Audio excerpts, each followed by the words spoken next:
I want to thank Midwest AAR President Jenny Kaplan for the kind invitation to speak to you today. And I also want to thank Philippa Koch and Vadim Putso and all the folks that have worked to welcome me and to support my presentation today. I'm truly grateful. Also, thank you, Associate Dean Jolly. Yes, good. Very nice to meet you. All right. As was mentioned in those kind words of introduction, I have a long career parallel to my academic career, working in various types of media. In that capacity, the best description of my work might be as a professional storyteller. I've helped to bring stories to the television screen, to radio, to podcasts, and to print, and to get a shape of the narratives as well as the material structures that produce, distribute, evaluate, and reward or punish those narratives. And so, in many ways, in addition to being an academic and a teacher, I am a storyteller and a student of storytellers. And it's in that capacity that I'm coming to speak with you today. A couple of years ago, I was invited by Princeton University's Center for Culture, Society, and Religion to come and talk to their graduate students about storytelling as a viable mechanism to bring their scholarship into the public sphere. In those remarks and in the conversation that followed, I presented a very positive view of a very formulaic type of narrative, what we might call the basic conflict narrative or the three-act structure. And I suggested that this structure can and should be leveraged by scholars when they are trying to get the attention put onto their work in the public sphere, because the public at large is primed to respond to this particular type of storytelling and to stories that are presented in this way. So if you're unfamiliar with what I mean by the three-act structure, let me offer a somewhat dated example. A classic conflict or three-act structure goes like this: boy meets girl, boy loses girl, boy gets girl back again. Or if I may use language familiar to some here in the audience, another version of the three-act structure goes like this: Christ has died, Christ has risen, Christ will come again. Now, in many ways, the talk I'm going to give you this afternoon is the flip side to that talk at Princeton. There, I talked about the positive aspects of storytelling. Today, I'm going to warn you about the more malign aspects, the more shadowy aspects, if you will. In those earlier remarks, I discussed the practical benefits of harnessing a certain type of storytelling because the audience is primed to respond to certain structural triggers in certain predictable ways. Today, I want to speak instead of the public dangers and the possible political costs that arise because an audience is primed to respond to certain structural triggers in certain predictable ways. Now, what do I mean by primed to respond? Well, I've got a couple of teenagers in high school, and one of the units that they do in PE every year is health. Last year, our older kid came home after one of these health classes, and they said to me, "Papa, did you know that food companies have laboratories and they spend millions of dollars every year fine-tuning the fat and the salt and the sugar in our foods so that when we start eating their products, it's very hard to stop eating them? And that sometimes we get so hooked on the food that we get so hooked on foods that aren't so good for us because of that?" And I looked at my child and I said, "Yes, I do." Nutritionists tell us that humans have evolved to have a particular positive response to the basic building block ingredients of our diet, such as sugar, fat, and salt. Food production companies have now taken these biological preferences and weaponized them against us. Well, I want to suggest that in a similar fashion, humans over the millennia have evolved also to respond to stories just as they have evolved to respond to nutritional prompts.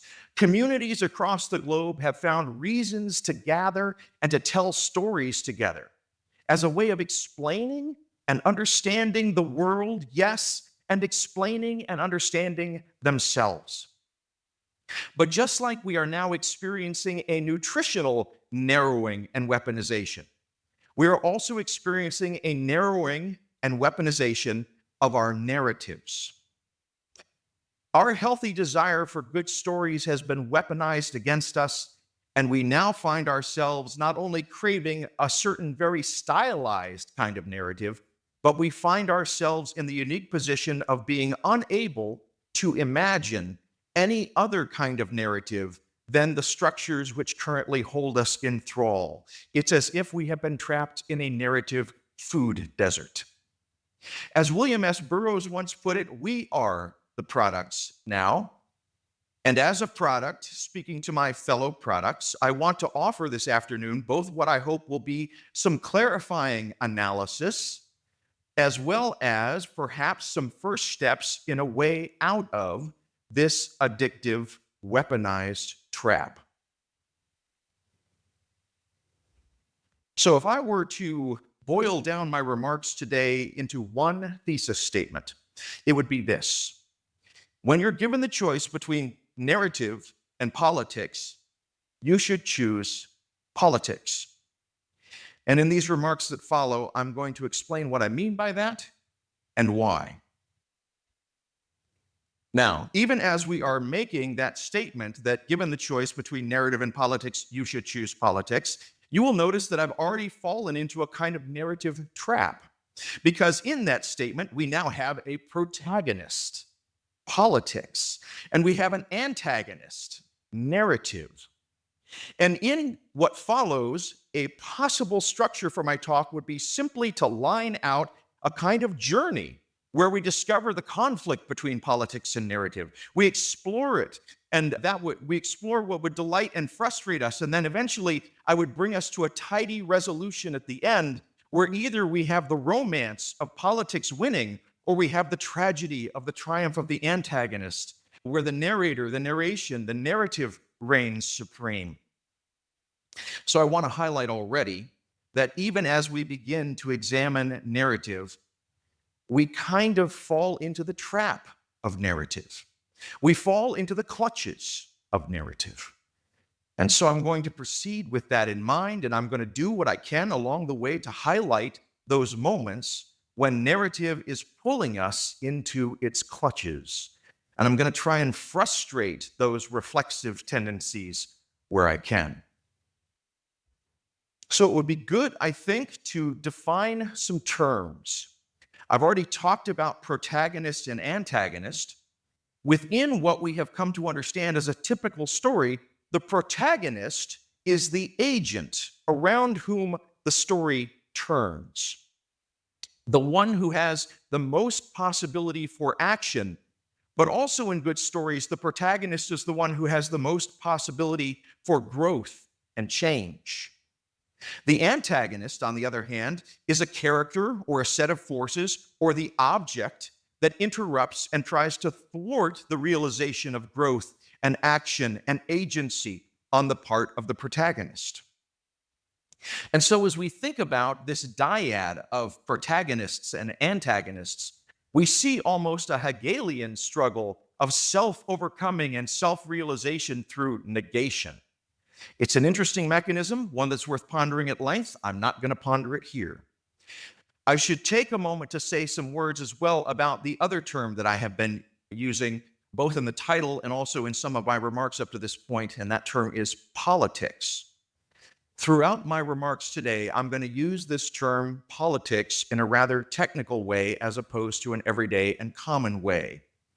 When we think about politics in regular language, we often think about voting and a kind of dialogical argument and the kind of back and forth that we see and that we observe on the television, but that's not the way that I'm intending to use it today. Instead, I'm going to be borrowing and drawing from the work of Hannah Arendt. Now, she wrote a lot about politics, and her thought developed and shifted from work to work, so she doesn't offer us one set definition of what politics is in her thinking. But genealogically, we can gather some key themes from Arendt. First of all, for Arendt, politics exists when you have difference without violence. Persons with different backgrounds and different needs reasoning together about how to build a common life together. That is at the heart of Arendt's ideas about politics. Similarly, for Arendt, politics describes these moments when we are able to speak openly and honestly about our wants and our needs without resorting to manipulation or trying to instrumentalize the other person in the conversation. Politics is communication without coercion. But probably the most important way of understanding politics in Arendt's developing thinking is that it describes a project aimed towards an unknown future, a future that is fundamentally out of our individual and collective control. And so, for Arendt, politics is deeply tied to another concept that was central to her thinking, the concept of natality. Natality means, for Arendt, that every moment we have the possibility of creating something new together. It points towards generativity and birth and new life. The unexpected future we create together is not some distant horizon out there waiting for us, but it is anchored in the anarchic genius of this very moment, when something new and unexpected might be birthed by our common communicative, non-coercive, non-violent existence across our differences together. I had to practice that phrase. Arendt thought about politics in parallel with this concept of natality, but she also thought about politics in tension with some other concepts. For Arendt, the opposite of politics is economics. We can think of economics as the mechanism for reaching a known, predicted, predictable future. A helpful image for understanding Arendt's notion of economics here might be that of a factory. You put in raw materials at the front, and then you put in a certain amount of labor over a set period of time. And you should expect that on the other end, the factory will yield a certain amount of product. This amount of material will yield a definite number of widgets at some future point in time, or else something has gone wrong. And the predictability of that kind of future is the axle around which the wheel of economics turns in Arendt's thinking. This preoccupation with being able to say, at this point in the future, we will get this number of widgets. We have tied this ability to anticipate certain futures up in the mechanism of profit, and thus economics is really the mechanism around which most of our agency is preoccupied these days. In Arendt's analysis, these economic structures have pretty much become the only game in town, the only story that we tell. And thus, for Arendt, our political sphere, where we work together across difference towards unknown futures, has been wholly captured by this economic sphere, where we compete to eliminate difference in the name of greater and greater productive efficiency. Economics has captured the whole of our imaginations in service to this idea of yielding the predictable, planned, dependable future. Now, as an aside, I want to give a shout out to Christian Balzer's paper from earlier today on colorblind conservatism, where she explored some similar structures of predictable futures in the work of the American Prosperity Gospel movement. I hadn't thought about those connections before today, but I'm going to be following up, thinking about them now that I'm alerted to their existence. Thank you for that. So I hope that with these remarks, you're starting to see some of the ley lines of what's going to follow in my talk today. I wanted to just put in play Arendt's particular ideas about politics because they interrupt some of our traditional expectations. In this sense, even mentioning natality invites natality. I needed to say all this in order to turn now to what I want to say about narrative. But I want to remind you that I have also already told you that I think that narrative is playing the role of the antagonist, the villain, if you will, here. So you see, even as I tell you that this is where I'm heading, I'm already following the stock structure of a script.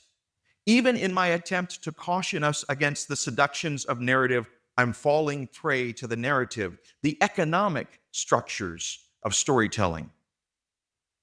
So let me now turn to an analysis of this economic structure of narrative. Economic both in the fiscal sense, but also in Arendt's sense. Narrative in the service of fatality, the yielding up of the planned and predictable future.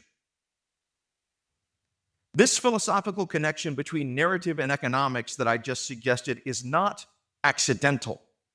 And so now let us begin to turn to fleshing out this mechanism of narrative, why it is that it has a deep and profound, well, one might even say physiological connection to the idea of planned and controlled futures, and why I hope we may be able to imagine something different in our storytelling and in our interactions with one another that would approach what Arendt calls politics.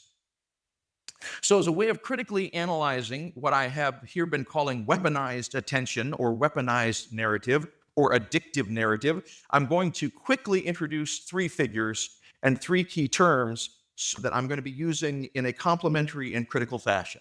So the three key figures are Joseph Campbell, Peter Watkins, and Sigmund Freud.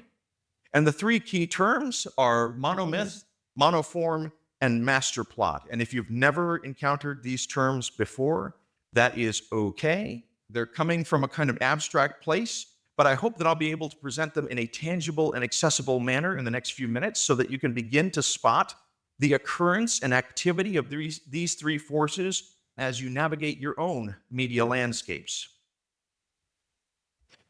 So if I had a bit more time, this would be a much longer section talking about Freud and the master plot, and it would come later in the talk instead of right here. But because of time, I decided that I would move it up and I would just say a couple of remarks about it. This concept, Freud's master plot, comes from the title of an essay by Peter Brooks. And really, I cannot recommend this essay highly enough. In it, Brooks offers a close reading of Freud's book Beyond the Pleasure Principle in an attempt to answer the question, why do we have stories in the first place?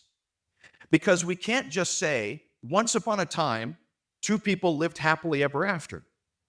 If we say it that, yeah, you like that, right? If we say it that way, we get very, very frustrated. Wait, what happens in the middle? Exactly. And so Peter Brooks is trying to lean into that frustration. We seem to want the frustrating, distracting middle of the story where everything goes wrong, and we don't feel satisfied by the happily ever after conclusion unless we get some frustration before it. So Brooks, rereading Freud, offers an answer to the question, why do stories have middles? And Brooks's answer, drawing from Freud's work with shell-shocked World War I veterans, is trauma. We tell and retell stories as a kind of therapy to safely process the traumas of the past and in order to make our terms with the ultimate traumatic removal of agency, death itself, which is ahead of us. Okay, so there's a lot more to say about Brooks and Freud's master plot. I recommend that you read the essay. It's wonderful, and I'm happy to return to it in the questions, but for now, I just need to put a pin in Freud here and move on. Okay, so let's talk about Joseph Campbell and the monomyth. The monomyth comes to us from the work of Joseph Campbell, and another name for the monomyth is the hero's journey. As a screenwriter and author, Christopher Vogler has put it, quote, the hero's journey was Campbell's all-embracing metaphor for the deep inner journey of transformation that heroes in every time and place seem to share, a path that leads them through great movements of separation, descent, ordeal, and return. And in his book, The Politics of Myth, Robert Elwood observes that in the wake of Campbell's writings, the monomyth becomes a kind of toolbox for our collective political imagination, in that it seeks to be a, quote, cohesive story about who a people are, what they can accomplish, and what their deep level values are, unquote. I want to linger on that language in these two quotations for just a moment because it's important. Vogler says, Campbell thought the monomyth described a pattern of heroes in every time and place. Ellsworth said that Campbell wanted the monomyth to be a key to describing the limits of human experience, who people are, and what they can accomplish. And in that sense, Joseph Campbell was not unlike many academics that we may have known through the years, someone who is convinced that their theory is exhaustive and that it describes everything. Now, Campbell and his theories might well have just remained an academic obscurity had it not been for a young filmmaker who happened upon his writings, an ambitious director by the name of George Lucas. In the mid-1970s, Lucas was working on what he referred to as a space opera, inspired by the low-budget serials like Flash Gordon that he watched as a child. So Lucas had read Campbell's work and decided to use these ideas about the hero's journey to give structure to the movie that he was working on. The working title of that project was The Journal of the Wills. We now know it as Star Wars. The combination of science fiction and monomyth became an immediate sensation. As Robert Elwood has noted, quote, perhaps Campbell's greatest triumph of all, though an indirect one, was the overwhelmingly successful series of Star Wars movies. These films have created out of science fiction what seems to be the dominant living imaginative mythology of our time, comparable to the role of Arthurian fantasy in Victorian England or Wagner's heroes in Wilhelmine Germany, unquote. It's possible that some of you in this room have no idea what the media world was like prior to Star Wars, but it was a singular event. It became the highest grossing film of all time to date when it was released. Adjusted for inflation, the original film is the second highest grossing North American film after Gone with the Wind, and it is the fourth highest grossing film in the world overall. When it was released, nobody, including George Lucas, thought it would be a success. And after it became not only a blockbuster, but the blockbuster, everyone across Hollywood stood up and took notice. Suddenly, every studio wanted to figure out how to repeat the success of Star Wars. And success here did not necessarily mean telling a great story. No. Success meant finding out how to turn small to moderate capital investments into astronomical profits, pun intended. Moreover, with Campbell's monomyth, the studios now seemed to have a formula that guaranteed success. After all, if it worked for a movie as weird as Star Wars, it will work for anything. Thus began the process of reshaping the media production apparatus such that the success of Star Wars could be replicated again and again and again.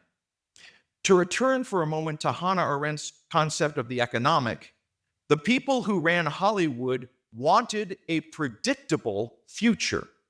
They wanted a predictable future that not only would render them steady profits, but a predictable future that would allow them to say with assurance that the profits would be of a certain magnitude. To do that, more and more studios began to rely on what they decided were predictable stories. Or I should say, stories created using one very predictable story structure. In the nearly 50 years since Star Wars first hit the theaters, a symbolic feedback loop has developed in Hollywood.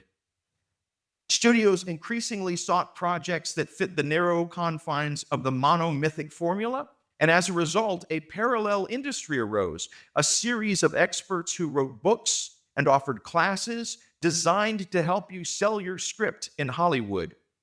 Over time, the pressures coalesced. All the major books that teach you script writing utilize some variant of the monomyth. I've got some of them up here. And since 1977, it has become increasingly difficult, if not impossible, for movies to get made in Hollywood that don't follow the monomythic structure. If you remember Martin Scorsese talking about the Marvel Cinematic Universe and how bad he thought it was, this is part of the dynamic that he's trying to condemn. I didn't have time to bring that into my remarks, but I just wanted to mention it here. Everyone wanted to replicate Star Wars, even if they were telling very non-Star Wars-like stories. Now, all of this, remember, is driven by economics, not artistry. Nobody wants to invest time in writing a script unless they think it has a good chance of selling. And increasingly, nobody at the studios wanted to put capital into a film project unless they could predict a certain magnitude of return on their investment.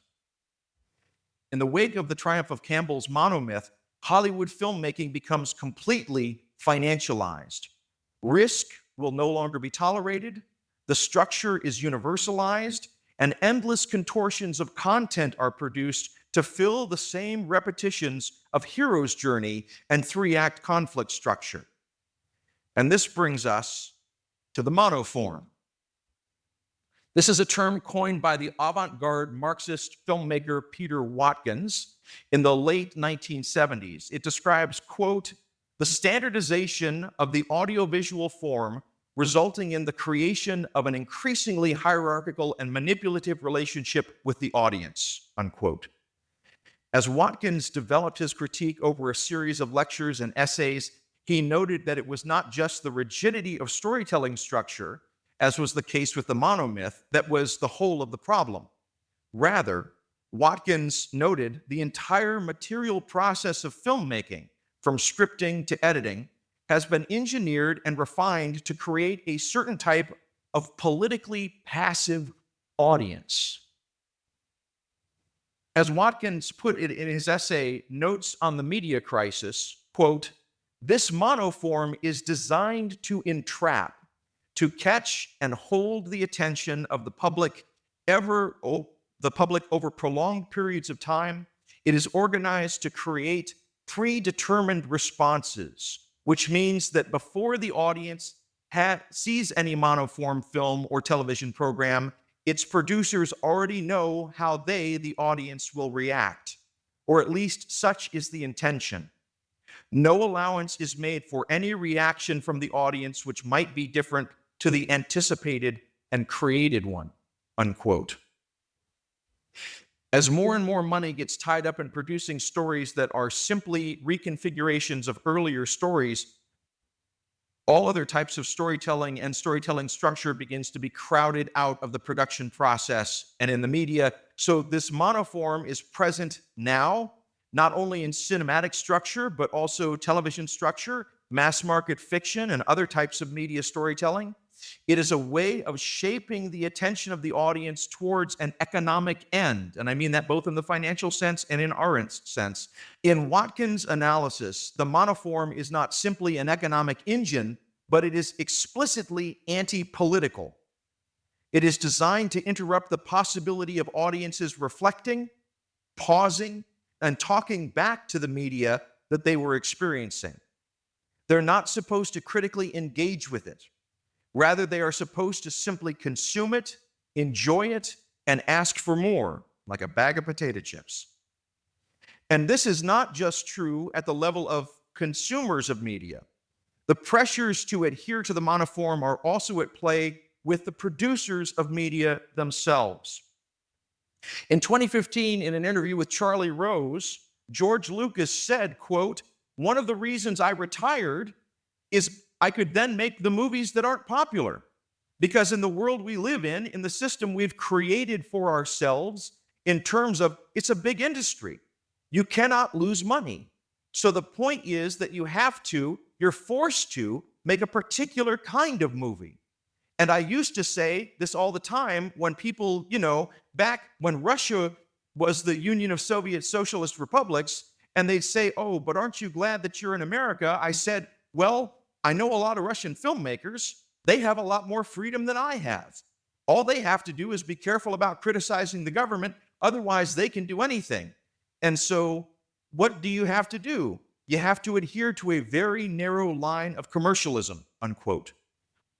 Think about that for a moment, though. George Lucas arguably the co-author of the very machine that we're now discussing, who took the monomyth and monetized it, building a golden on-ramp to the monoform, George Lucas said that he had to retire from the industry in order to make the kinds of films that he wants. All his money, all his power, all his influence did not give him the one thing that he truly wanted: agency.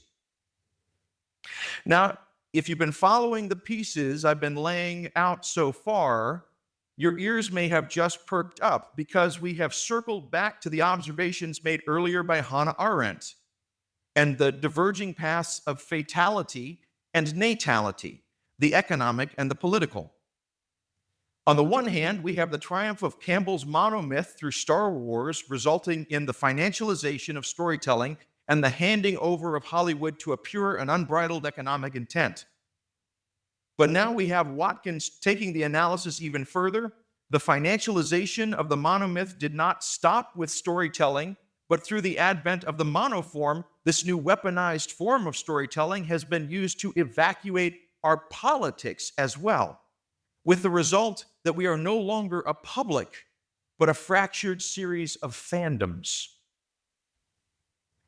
The special effects budget in Star Wars meant that audiences became hungry for more and more types of visual spectacles, which meant that the economic outlay to produce these kinds of films increased.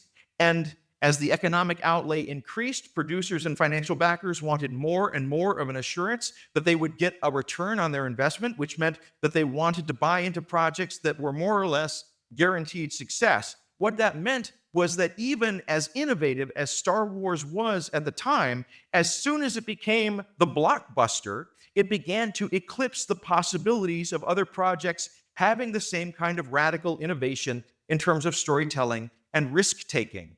Instead, it began to narrow its focus. Even as the technology of visual storytelling increased, the variety and possibility of the story structures themselves began to increasingly narrow. Probably the best early example of this was the movie Alien, which played off of two of the previous successful blockbusters when it was getting pitched. The creators of Alien described it as Jaws in space. Those of you who are familiar with Mark Fisher and his idea of capitalist realism have heard this song and dance before. Somewhere in the late 20th century, right around the time that the monoform came to power, we lost the ability to make new things. Instead, we seem more and more only able to reboot, reshoot, or retell the stories that have already been successful. The Lion King is a beloved movie. Let's turn it into a franchise. Let's make a video game. Let's adapt it into a stage play. Finally, let's re-release the story, but this time, instead of being an animated cartoon, we'll have all the parts played by CGI live animals. And it makes money hand over fist. Mark Fisher said that capitalist realism involves an inability to move on, to be trapped in an ever-repeating nostalgia, to be trapped, as he said, watching 1970s sitcoms on increasingly higher definition televisions. And it should be clear, all this is happening not because we somehow ran out of fresh ideas. This is happening because the constant regurgitation of old content into the monoform renders two very valuable economic outcomes: very high, reliable profit margins and political passivity.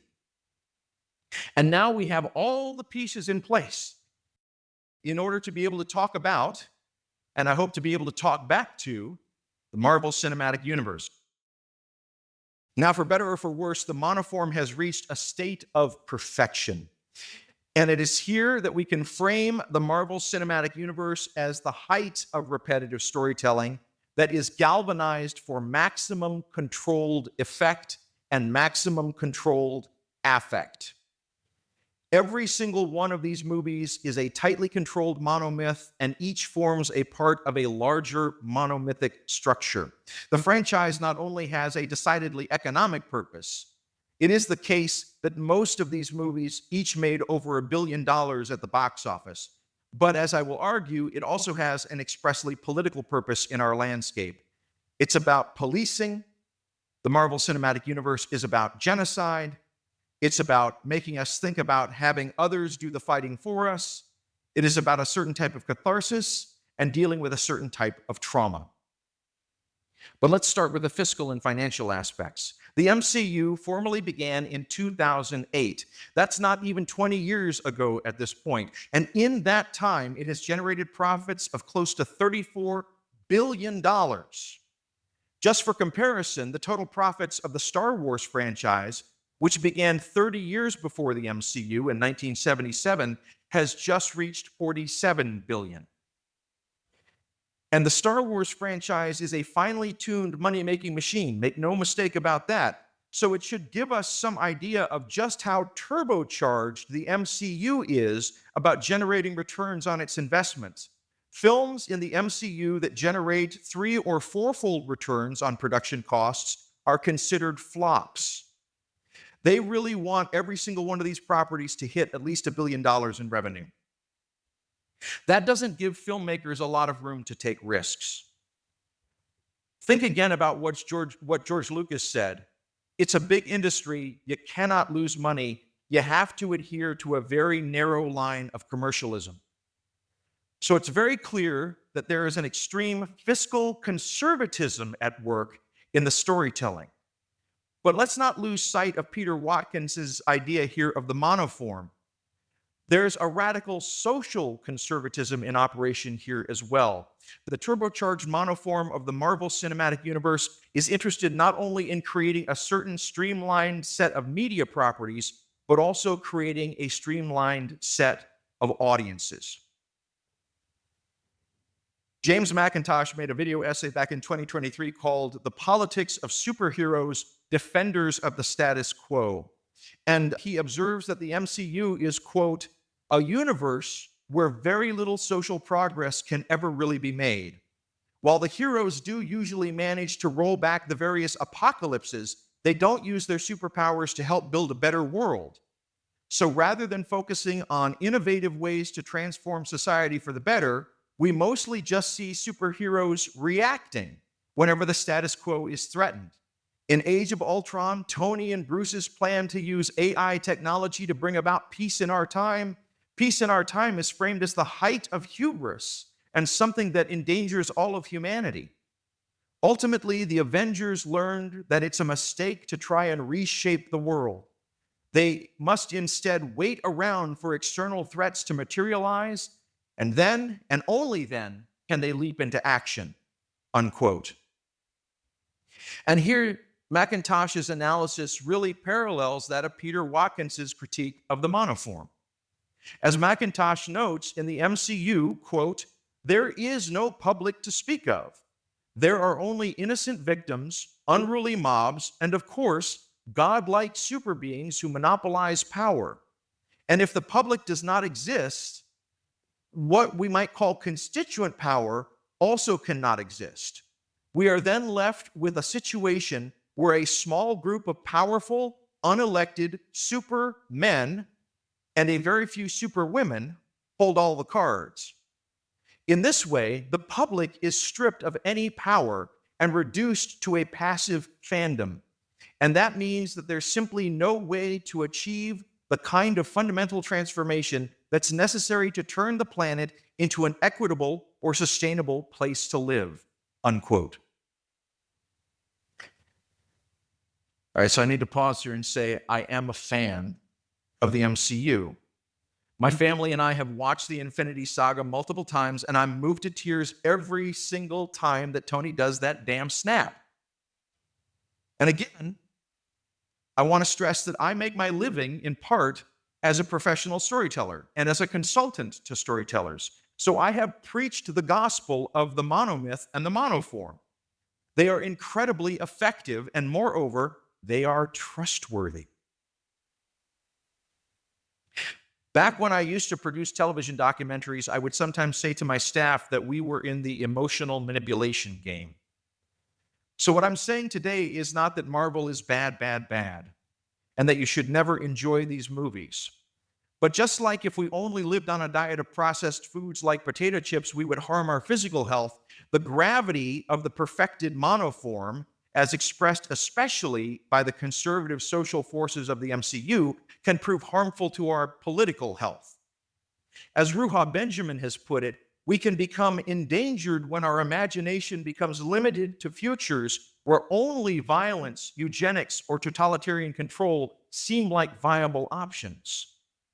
And as I have tried to demonstrate today, there's a danger that this is the sort of imaginative logics, and these are the sort of imaginative logics embedded in the monoformic structures of the Marvel Cinematic Universe. And so what can we do? How might we begin to talk back to the Marvel Cinematic Universe or to the next monoform that is deployed against us to turn us from natal publics into fatal fandoms? Well, in my last few minutes, I want to sketch out a couple of options. One option, inspired by the Situationists back in the 1960s, is détournement.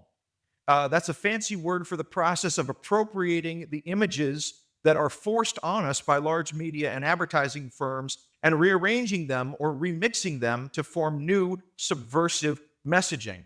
This was practiced in the 1980s in the music industry, both by fringe bands like the Bay Area's Negativland, as well as rap and hip hop artists with the rise of sampling and remix culture. In these cases, artists are taking what is offered by the monoform and repurposing it in fresh and often liberative ways. At least that is until the new forms are themselves reabsorbed by the monoform, but that's the subject of a different keynote. Please do invite me back. But parallel to remix culture has been a movement in print culture known as subvertising. Again, rearranging well-known advertising imagery and creating subversive, pro-human, and pro-ecological messaging. Perhaps the best-known practitioners of this have been Canada's Adbusters Collective with their magazine of the same name. So the last slide and this slide are examples of the practice of subvertising. What you'll notice is they take for granted the existence of the monoform. They expect you to know the context and reference of these images. And this shared knowledge, in some ways, becomes the motor power for the subversion. But, and this is a loving but pointed critique, they only work if we assume that the monoform remains in full effect. If the monoform were to collapse, these particular types of art subversions would also collapse. So these are interesting examples and provocative for sure, but they are not, for me at least, the most compelling possibilities here. Instead, I am interested in those thinkers and those avenues that reject the premise that the monomyth is the universal form of storytelling and which offer a different metric for successful storytelling than the monoform. I'd like to conclude with two examples. The first example comes to us from Ursula K. Le Guin. It's from a short essay of hers called The Carrier Bag Theory of Fiction. Don't let the brevity fool you, however. What Le Guin offers us here is a powerful antidote to both the monomyth and the monoform. Where the monomyth is about individualism and conquest, the carrier bag approach is about community and sustenance. Her critique goes like this, quote, "So long as culture was explained as originating from and elaborating upon the use of long, hard objects for sticking, bashing, and killing, I never thought that I had or wanted any particular share in it.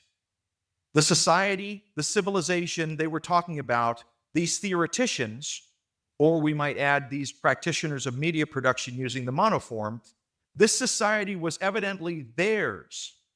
They owned it. They liked it. They were human, fully human, bashing, sticking, thrusting, killing.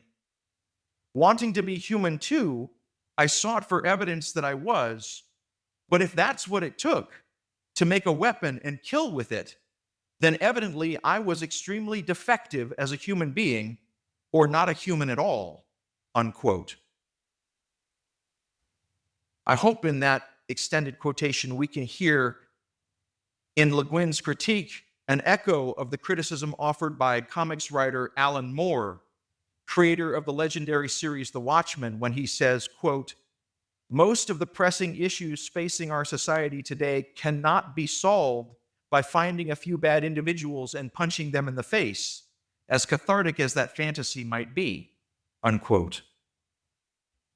And thus, with Le Guin and more, we return to Hannah Arendt's notion of politics: difference without violence, communication without coercion, and the openness to natality, the birth of something new here and now between us that opens us to an unknown future, an uncontrolled future. As Ursula Le Guin puts it in the Carrier Bag essay, embodying this kind of politics means turning away from the killer story toward the life story. As Le Guin puts it, a life story, quote, full of beginnings without ends, of initiations, of losses, of transformations and translations, and far more tricks than conflicts, far fewer triumphs than snares and delusions. A life story redefines technology and science as primarily a cultural carrier bag rather than a weapon of domination, unquote. Or to put it into the language of the monomyth, the life story is, quote, a fundamentally unheroic type of story, unquote. But how do we create space for this life story when all around us are hemmed in by the monoform of the killer story? How do we talk back to the Marvel Cinematic Universe in practice? So the final image I want to leave you with today comes from the work of Brazilian theater director Augusto Boal in his book, Theater of the Oppressed. In it, he writes that when theater began, it was an event that incorporated everyone. As Pope Francis might put it, todos, todos, todos, everyone, everyone, everyone. Boal says, quote, theater was the people singing freely in the open air. The theatrical performance was created by and for the people. Then came the aristocracy and established divisions. Some persons will go to the stage, and only they will be able to act. The rest will remain seated, receptive, passive. These will be the spectators, the masses, the people. And in order that the spectacles may effectively reflect the dominant ideology, the aristocracy established another division. Some actors will be protagonists. They will be aristocrats. They will be heroes. And the rest of us will be the chorus, symbolizing in one way or another the mass, the audience, or in the language we have established in this keynote today, the fandom, unquote. Boal goes on to challenge us to reclaim the true heart of the theater. And in his challenge, I hope that you will hear echoes of Le Guin's life story and Arendt's curious notions about politics. The barrier between actors and spectators must be dissolved, Boal says. All must act. All must be protagonists in the necessary transformation of society. And Boal has put this into practice again and again, inviting ordinary, everyday folks into the theatrical moment. They run a scene together, often taken right from the headlines of that day's newspaper, and then they see where things go wrong. And then someone, either on the stage or from the audience, calls out, "Stop!" And they discuss what went wrong. And then they run the scene again, differently, until it fails again, differently. And someone calls out, "Stop!" And they discuss it and they run the scene again. And they run the scene again until they figure out together how to make the moment right. As Boal once put it, it may be that theater itself is not revolutionary, but have no doubt it is a rehearsal for the revolution. The change we need will not come to us from Hollywood. The change we need will not come from a better story about a better hero, because in the end, As well as in the beginning, the hero only knows how to tell and live one kind of story, the killing story. But we may not be able to afford too many more of these killing stories, and we may not be able to afford too many more heroes. It is up to us, you and me, to assume the role of protagonists, to cease being an enthralled fandom and return to being an engaged public, practicing the ancient and natal arts of the life story together.